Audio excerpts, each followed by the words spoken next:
అయితే సార్ మీ జర్నీలో మీరు ఓన్లీ ఒక్క వృత్తినే నమ్ముకోలేదు మీరు.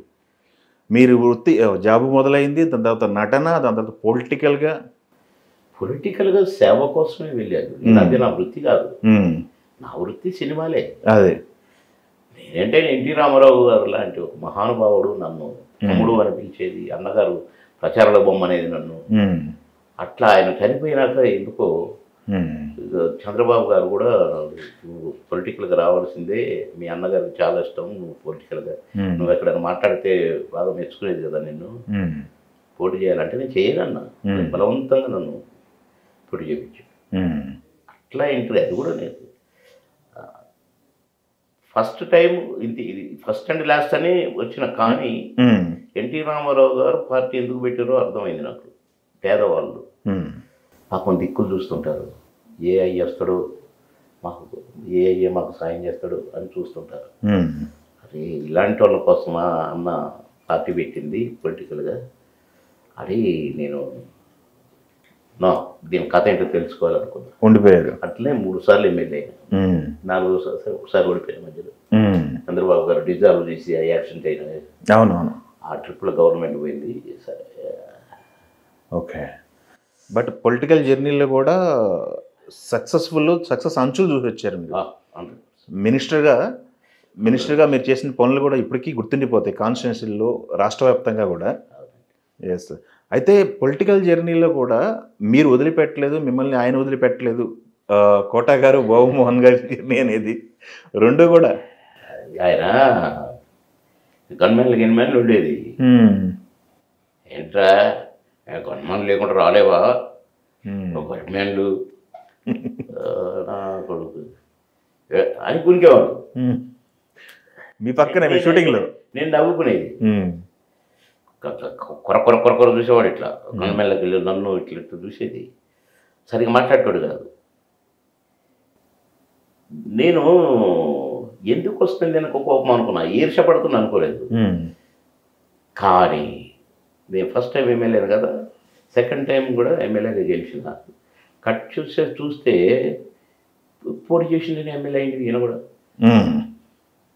ఊరిని అయితే ఇది నిజంగానే ఈర్షే, అతను కోరిక వచ్చింది, వీడైండు నేను కాలేదు అనేది వచ్చిందన్నమాట.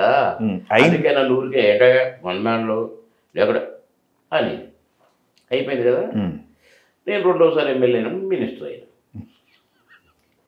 ఒక గన్మెన్ పోయి రా బాబుమోనా రారా నా పక్కన కూర్చోరా, టీవీలో చూపిస్తారు రమ్మని.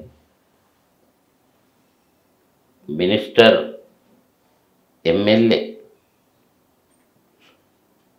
రాకూడదు అంటే నవ్విండ్రు కదా ఎమ్మెల్యేలు. ఆ తర్వాత అసెంబ్లీకి రాలేదు ఇక. ఆ రోజు నుంచి అసెంబ్లీ లేదు ఇంకా. నేను ఎస్కాట్ తోటి ఏదో ఒకసారి మినిస్టర్గా కూడా నేను కలిసి ఉందాంరా అయ్యా, 2-3 సినిమాలకు నేను చేశాను, ఎస్కాట్తో వచ్చాను లొకేషన్కి. అలా ఓకే. ఇక చూడు అట్లా పాపం. తర్వాత మళ్ళీ పోటీ చేయలేదు సెకండ్ టైము. నేను పవర్లో ఉన్నాను. వచ్చారా గన్మ్యాన్లు వచ్చారు కదరా, నువ్వు గన్మ్యాన్ లేకుండా నువ్వు ఎందుకుంటావు అన్నాడు. సరే నీకోసం గన్మ్యాన్ అని తీసేస్తాలే అన్నా ఒకసారి. అట్లా గిలిగజ్జాలు సరదాగే ఓకే కలిసి ఉండేవాళ్ళం. మా బ్యాడ్ లక్ అది. అవును.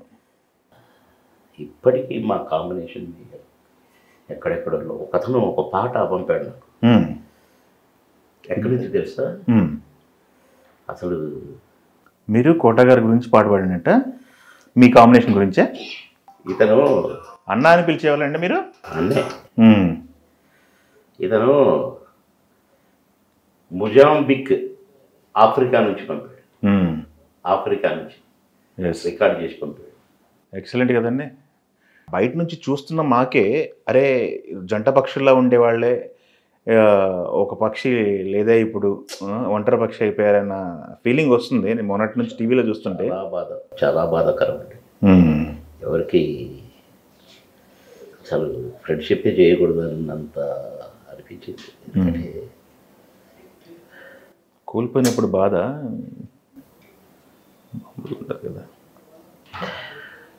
మనవళ్ళు ఉన్నారండి? ఇద్దరు కొడుకులు. ఇద్దరు కొడుకులు కదా కోట గారికి? ఒక ఇద్దరు అమ్మాయిలకు కూడా పిల్లలు, కొడుకులు కూతుర్లు. ఓకే. వాళ్ళంటే బాగా ఇష్టం. అవును. ఎస్. మనం ఇప్పుడు మీ కాంబినేషన్లో ఎవర్ గ్రీన్గా ఉండే చిత్రాల గురించి మాట్లాడుకుంటే అబ్బాయి గారి దగ్గర నుంచి కూడా చాలా సినిమాలు ఉన్నాయి కదా. ఎప్పుడైనా డిస్కస్ చేసుకునే వాళ్ళు గురుగారు పర్సనల్ విషయాలు ఏమన్నా మీరు లొకేషన్లో వచ్చే టాపిక్లో? టైం ఉండేది కాదు. టాపిక్ ఉండేది కదా. మేము మా క్యారెక్టర్ల గురించి మేము హోంవర్కే మేము ఇద్దరం కలిస్తే ఇట్లా చేద్దాం, నేను ఇట్లా చేస్తాను, నువ్వు ఇట్లా చేయి, ఈ డైలాగు ఇక్కడ పెట్టి ఇది ఇక్కడ పెట్టరా, ఇట్లా అంత అదే ఉండేది. మేము భలే చేసినాం కదా, ఇక్కడ భలే చేసినాం కదా. ఒక్కొక్కసారి అనుకునే వాళ్ళ తినేస్తున్నారు, ఒకళ్ళొకళ్ళు తినేస్తున్నారు కెమెరా ముందని, పోటాపోటీగా. అదే నేను లేననుకోండి పక్కన కాంబినేషన్, వేరే ఎవరన్నా ఉంటారు అనుకోండి, లేదులేండి, ఎరా ఎక్కడ షూటింగ్ అని అడిగేవాడు. ఫలానా దగ్గర ఎవరు నీ పక్కన ఎవర్రా అంటే ఫలానా వాళ్ళు చేసినట్టే లేదు, నువ్వు ఉంటే బాగుండేదన్నా. నాకు కూడా అంతేరా, వాడు చేసాడు, నువ్వు ఉంటే టక్కపూర ఉంటుందిరా మనకి, చేసినట్టే లేదురా నాకు అని బాధపడేవాడు. నేను అలాగే బాధపడేవాడు. అంతేగాని నన్ను డామినేట్ చేశాడనేమో.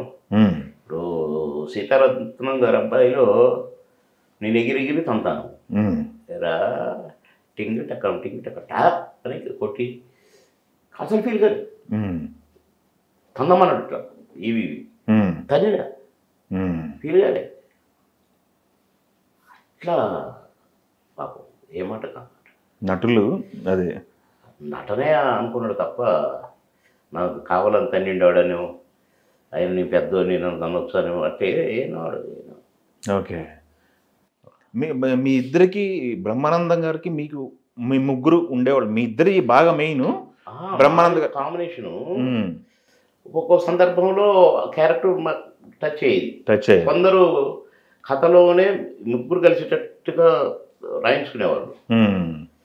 సరే కోట బాబుమోహన్ ఇది జంట, బ్రహ్మానందం బాబుమోహన్ కూడా చాలా సినిమాలు ఉన్నాయి మరి. అవును, నాకు కొడుకుగా కూడా వేశాడు. అవును, పెదరాయుడులో కొడుకుగా వేశాడు, ఇంకొకటి వంశానికి ఒక్కడేదో కొడుకుగా వేశాడు, ఇంకేదో ఉన్నాయి. అట్లా ఫ్రెండ్స్గా ఒక అమ్మాయిని లవ్ చేయటం ఇట్లాంటివి కూడా బలరామకృష్ణుడు ఇట్లాంటి.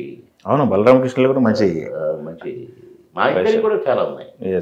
కోట గారు మీరు కొడుకులు చేసింది చాలా సినిమాలు. ఇప్పుడు మాయలాడు కొడుకునే కొడుకు, మాయలాడు కొడుకే, మనవరావుడు పెళ్ళి, సౌందర్య ఫస్ట్ పిక్చర్లో కూడా మేమిద్దరం తండ్రి కొడుకు. అవును, మీ సర్పంచ్ కొడుకు కదా మీరు. సౌందర్య గారికి మీరు లైన్ వేస్తుంటారు. ఓకే, అదొకటి. నాకు పెళ్లి చేసుకుంటా అంటుంటారు. అదే పెళ్లి చేసుకుంటారండి, చేసుకుంటా అనేది అంటుంటుంది, తెలుస్తుంటుంది అంటాడు. ఈ సాంగులు వరవడే పాటలు వరవడే వచ్చిన తర్వాత ఏంటి సార్ రియాక్షన్? మీకు కాంబినేషన్కి ఏమన్నా ఎఫెక్ట్ పడింది అంటారా మీరు పాటలు చేయడంలో? ఆయన ఉన్నదంటే ఇప్పుడు మాయలోళ్ళు నా తండ్రి కదా. అవును, ఉడతా వచ్చి ఒక పాట ఉంటుంది. అవును, ఆ పాటే అసలైతే తర్వాత ఇది పెట్టాల్సి వచ్చింది, పెట్టారు. ఎప్పుడు బాగా చేస్తాడని ఇంటర్వ్యూలలో కూడా చెప్పిండు కోటన్న. అవును, వాడు సాంగులు బాగా చేస్తాడు, వాడికి రిథమ్ సెన్స్ అది ఇది గొప్పగా చెప్పేవారు. ఎందుకంటే డాన్స్ కూడా పాట ఊరికే మౌంటేజ్ పాట అంటే ఓకే, కానీ మీరు డాన్స్లు వేసారు కదా, స్టెప్పులు ఉన్నాయి కదా దాంట్లో, సెట్ సాంగ్స్ చేశారు కదా చాలా. ఓకే, డాన్స్లు అట్లా గురువు గారు రిహార్సల్ చేసేవాళ్ళ మీరు, లేకపోతే డైరెక్ట్గా సెట్లో ఏదో ఒకటి టైం చేసేది? మాయలోడికి అసలు రిహార్సలే లేదు, అన్నీ ఒక్కొక్క షాటే. మాయలోడు సాంగ్ సింగిల్ టేక్లే మొత్తం 2 రోజులు అయిపోయింది సార్. ఫస్ట్ డే 12 గంటలకు వర్క్ చేయగలిగిన, కొంచెం నాకు ఏదో కొంచెం బాగలేకుండే, పొద్దున్నే టెస్ట్ చేసుకుంటే హాస్పిటల్ పోతే షుగర్ 400 ఏవో ఉంది. నాకు అప్పుడు తెలిసింది నాకు షుగర్ వచ్చిందని. మా బాబు చనిపోయిన రోజు అది ఎఫెక్ట్ అయింది నాకు. 3-4 months తర్వాత షుగర్. ఇద్దరికి మర్చిపోలేని పెయిన్ కదా అది ఒకటి ఇన్సిడెంట్. థ్యాంక్ యూ అండి, థ్యాంక్ యూ వెరీ మచ్. మీరు ఇంత బాధల్లో కూడా మీ ఎక్స్ప్రెషన్స్ తెలియజేసినందుకు థ్యాంక్ యూ వెరీ మచ్ అండి. Thank you.